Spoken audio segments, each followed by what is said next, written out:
চোখের সামনে বনিতা করেছে, অভিনয় করেছে, নাটক করেছে, সিনেমা করেছে, নিজে আগুন লাগিয়ে দিয়ে ছাত্র জনতার নামে চালিয়ে দিয়েছে, নিজে সব মানুষগুলোকে মেরে তারপরে এমনকি মারার নির্দেশ দিয়েছে সেনাবাহিনীকেও। শেষ সময় 5 তারিখে তারা তো সেটা শোনে নাই। আমি তো অপরাধ পাচ্ছি না। মানে আমার কাছে তো আপনাকে প্রথম একটা জিনিস, এটা আইনের বিষয়। আপনি টকশো করছেন, আমি বলছি, আপনি বলছেন, আমাকে তো জানতে হবে হোয়াট ইজ হিজ রং। আপনি বলছেন সে মানবতা বিরোধী অপরাধ করছে, ধর্ষণ করছে, হত্যা করছে, করে না এইগুলো, এখন আপনি বলছেন করে দিয়েছে। আপনি নিশ্চয়ই একটা ভদ্র কান্ট্রিতে বসবাস করেন। আপনার দেশে কি কোনোদিন কোনো একজন এই দাড়িওয়ালাকে দেখলে কেউ টিটকারি মেরে কথা বলে নাকি? অথবা একজন লোক রাস্তার উপরে ল্যাংটা শুয়ে থাকলে তাকে নিয়ে বিরক্ত বোধ করে নাকি? মানে আমার উদাহরণ হিসেবে বললাম যে না, এখানে দুই ধরনের কাজ। একটা হচ্ছে অতি উৎসাহী হয়ে যদি কেউ বা ভদ্র কোনো মানুষকে যারা খুনি না কোনোভাবে করে মামলা বাণিজ্য করে, সেটা নিতান্তই দুঃখজনক, সেটা কেউ করতে পারবে না এবং আমার বিশ্বাস সেই নামগুলো টিকেও থাকবে না। এটা আপনি নিশ্চিত থাকেন যে শোনেন, অন্যায় করবে যে সেই বিচারের কাঠগড়ায় দাঁড়াবে। এখানে ওই ধরনের নাম যদি বিতর্কিত কিছু এসে থাকে, যেটা আপনি বলেছেন বা আমিও I do agree with you, যে সামথিং কিছু কিছু জায়গায় তো হচ্ছে, যে এটা তো অস্বীকারের কিছু নাই, হয়তো তার সাথে কোনো একটা কারণে দ্বন্দ্ব ছিল, সুযোগ বুঝে একটা মামলা ঢুকিয়ে দিয়েছে, কিন্তু সেটা একেবারেই মানে গৌণ এবং ছোট্ট, এবং এগুলোকে নতুন করে কিন্তু তদন্ত হচ্ছে। এবং সেই মামলাগুলো তো অনেক পরের কথা। আপনি যে মামলাগুলোর কথা বলছেন সেটা গ্রামগঞ্জে থানা লেভেলের কিছু বিষয়, যেখানে স্থানীয় রাজনীতির অনেক বিষয়, কিন্তু যেটা সরাসরি ক্রিমিনাল জাতির চোখের সামনে, যেমন শেখ হাসিনা, এ তো এড়াই যাওয়ার কোনো রাস্তা নাই। ওবায়দুল কাদের এড়াই যাবেন কেমন? ওবায়দুল কাদের নিজেই তো বলেছেন যে আর্মিকে বলে দেওয়া হয়েছে, পুলিশকে বলে দেওয়া হয়েছে ডাইরেক্ট শুট করতে হবে। এই শুটের তো ভিডিও ফুটেজ আপনার কাছে আছে, আপনার চ্যানেলেই আমরা সে নিয়ে বহুবার কথা বলেছি। তারপরে আপনার এই যে স্বরাষ্ট্র উপমন্ত্রী, পররাষ্ট্রমন্ত্রী, তারপরে তথ্যমন্ত্রী, এই জাতীয় যারা যারা আইনমন্ত্রী, এরা প্রত্যেকেই এই সিন্ডিকেটের সাথে সম্পৃক্ত ছিল এবং এদের যোগসাজশে এগুলো হয়েছে। এখন শেখ হাসিনা তো আর প্লেনে চড়ে আইসা একজনের গাল পাশে একটা থাপ্পড় মারবে কিংবা গুলি বর্ষণ করবে, this is not necessary to do it. আপনার প্রত্যেকটা জায়গায় কে করে, কোনটা করে, শেখ হাসিনার হুকুম ছাড়া তো কেউ কিছু করে নাই। তাদের মধ্যেই একটা ভিডিও বা অডিও ভাইরাল হয়েছিল, সেখানে একজনকে বলতে শোনা গিয়েছে যে সবকিছুর নির্দেশদাতা শেখ হাসিনা। ওই জায়গা থেকে স্বরাষ্ট্রমন্ত্রী থেকে বাকি লেভেল পর্যন্ত আসে, নিশ্চয়ই পুলিশের একজন আইজি কে অথবা একেবারে একজন কর্পোরালকে শেখ হাসিনা ফোন করবে না।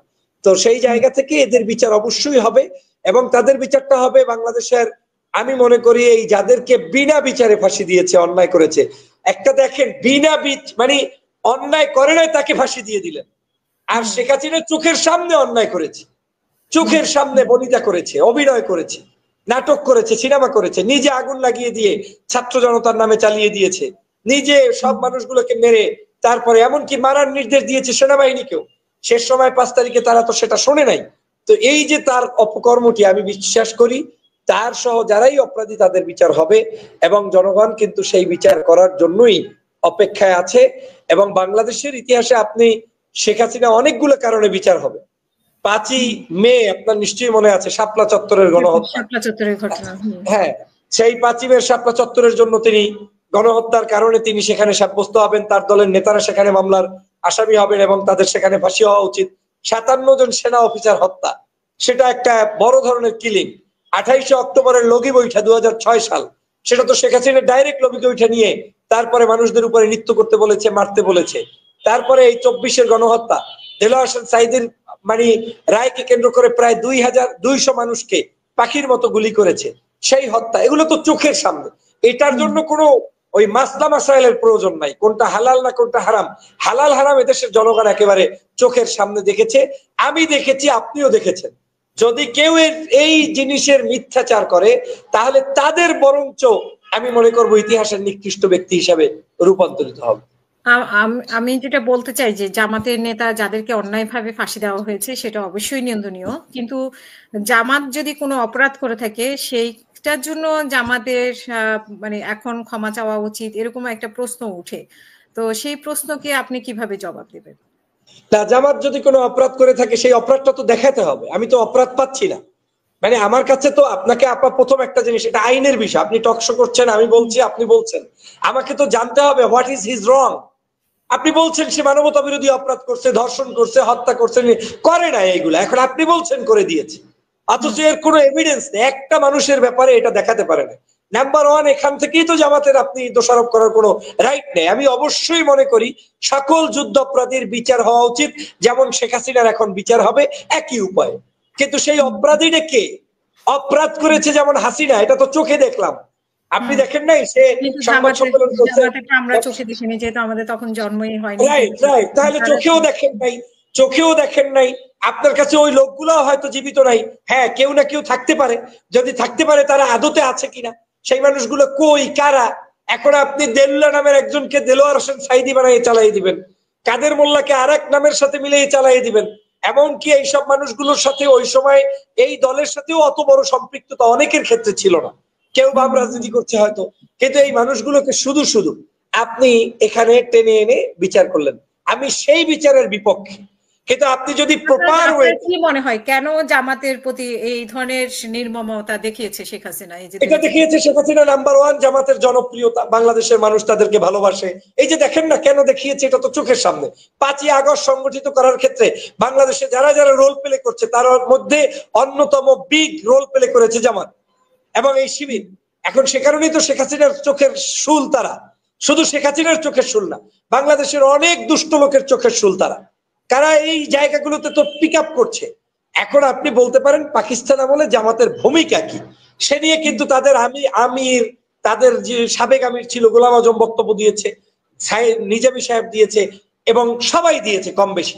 তারা স্পষ্ট বলেছে তাদের ধারণাগত জায়গা থেকে কিছু কিছু ব্যক্তি মনে করেছেন যে বাংলাদেশ সেই সময় পাকিস্তানের কাছ থেকে বিচ্ছিন্ন হলে ভারতের করদ্রাজ্যে পরিণত হতে পারে, ভারত এটাকে তাদের একটা স্পেশাল ইন্টারেস্টের কারণে দেশটাকে ডিভাইডেড করতে পারে। সেই কারণে তারা এটাকে নেগেটিভ মনে করেছেন যে এই কাজটা ঠিক নাও হতে পারে।